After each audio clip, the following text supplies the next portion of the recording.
Hello guys! Kumusta? It's been a long time na nakapag video tayo. Anyway guys, kumusta po ang lahat?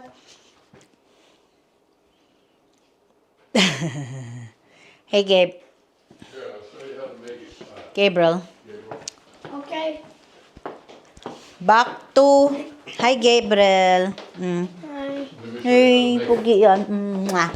Guys, so nagluluto ako ng chicken, pininyahang manok. Is there shredded cheese in there, huh? Yes, dear.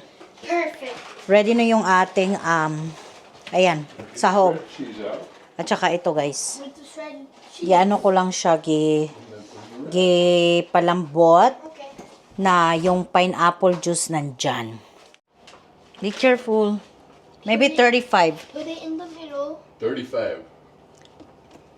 Mag-init daw siya ng kanyang, French fries, lagyan ng cheese. By the way, Already started. nagre-ready na po kami. Dahil kami po ay uuwi papuntang Pinas, finally. Magbabakasyon na po kami. It's been like 3 years. 3 years na ata kasi mula nung nagtrabaho ako. Wala lang, parang nawalan ako ng ganang umuwi kasi nga isang buwan lang naman pwedeng umuwi, di ba?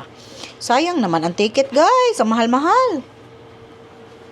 It's been a while na nakapag-film ako, guys. Wala lang, sobrang busy sa work. Kasi nag-double job po tayo, guys. Dahil kailangan po natin ng pera, guys. Maraming pera, guys. Anyway, so kumusta po ang lahat? It's May 5th. May 5. O, tingnan nyo naman ang ating aura, guys. Ang ating outfit. Dahil nagbola po tayo kanina ng raffle. So, nakaganito po tayo, guys, no? Anyway, May 5. May 5 and it's currently 6:02 na po ng hapon. Ngayon lang ako nag-film. Sobrang late. Anyway, guys, gusto ko lang kayo bigyan ng ating live update. Though, nagpo-post-post naman ako kahit papaano sa ating Facebook. Pero dito kasi sa YouTube, guys, medyo matagal-tagal na din. Anyway, live update lang, guys. Nagtrabaho na po tayo. Meron na po tayong 2 job para more money po para sa atin. At saka, guys, good news! Dahil malapit na po ang bakasyon namin sa Pinas. And I'm so excited kasi it's been 3 years, guys, na nakapag-bakasyon ako. Dahil nga, mula nung nagkatrabaho ako, parang, wala lang, parang ayaw ko muna magbakasyon kasi nga nasasayangan ako. But this time, kasi meron po kaming importanteng gagawin doon sa Pinas, sa property namin. Kailangan ko pong umuwi. At the same time, I need to visit my parents, diba? Kasi tumatanda na po sila.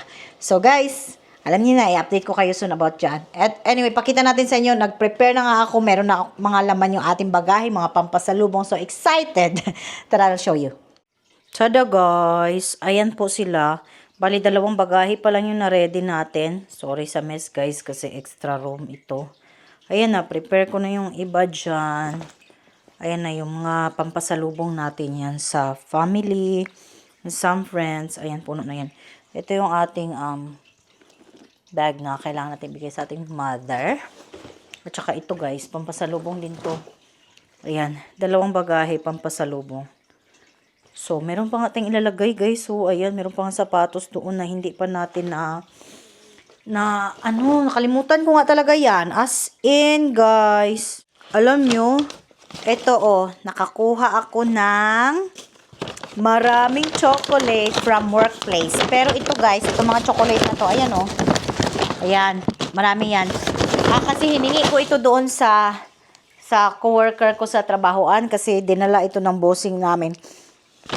Tapos, syempre, ang dami kasi mga chocolate doon, guys. So, hindi mo naman pwede masyadong bigyan yung mga kliyente ng napakadaming chocolate dahil nga, syempre, diabetic. Kaya hiningi ko na lang kasi nga, ang plano ko, ito sila, ibibigay ko doon sa mga bata doon sa probinsya ng lola ko, guys. Mga bata ba na, mag-share lang sila nito. Pamimigay natin to doon. Kaya I'm so happy. Mga social pa yan ng mga chocolate, guys. Mga social. So, thank you so much sa aking coworker. Shout out sa iyo. At saka, alam nyo ba, meron pa pala tong sapatos na to. Binili ko, ang cute. So, tingnan na lang natin kung alin ito magkasya. Pag kasya to sa pamangkin ko, then he can have it. Actually, nakalimutan ko ang sapatos na to. Nilagay ko pala doon sa garage. Binili ko lang siya wala lang, nakukitan talaga ako. Para sa pamangkin ko. Yan. Kung kasya sa kanya. If not, we need to give that away. Tapos ito guys, chinelas. Skechers pa to guys. Oh, ang cute. Hindi ko lang alam kung sinong pamangkin ang mabibigyan nito. Yep, so cute. So yan. So yan lang muna ang update natin sa ating paghahanda para sa ating nalalapit na bakasyon.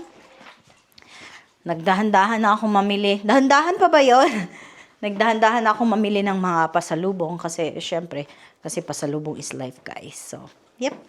Luto muna tayo. Continue muna tayo ng ating pagluto guys. Update guys sa ating niluluto. Na pininyahang manok. Made with love.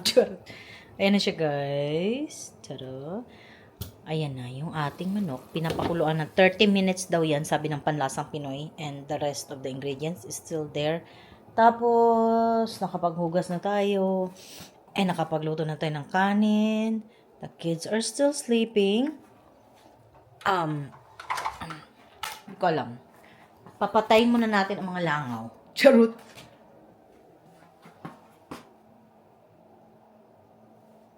Tingnan nyo guys. I think I'm a killer. Oh, ay, hindi ka pa talaga nakuha, guys. Oh, see? I got one. Oh, no! Hello. Don't ever do that again. Good evening, guys. Don't do that. Wala. Look how big this kid. Oh my God! Ang bilis niyang lumaki, guys. The doctor said he's gonna be a 6-footer. Come here! At alam niyo ba, he's big boy na talaga dahil he showered himself, right? Without needing a help from mom and dad, correct? Aww. So big boy na yan. Come here. Night. Love you, sweet dreams.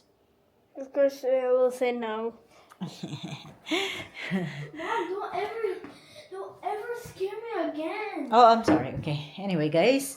Good evening. 9:16 na po ng Mom. gabi. And I am getting ready for 'Cause Mom, tulog na. Yes, baby. when you scare me, I like freak out and then I grab the most closest thing to like protect myself. And I don't want to like hurt my family. No, it's okay, baby. I want you to be always active. Right? Now you know what to do. Or, you know, if there's a robbery, you have to hide somewhere that they couldn't find you, right? And then, as soon as they gone, call 911. Right? Yeah, so we've been teaching him what to do in case of emergency. He's pretty smart about it. Anyway, guys, 9:19 na po. So, good night. Tana. 9:19 na ng gabi, guys. So, thank you guys for watching this video. And, pretty soon I will be showing you guys our Philippine trip because that's gonna be very exciting. Kasi sa totoo lang, guys, dito sa Amerika, wala talagang life. Work, and then come home, tulog, and then wake up and then cook. So, boring talagang life dito, guys. Anyway, good night. See you guys next time.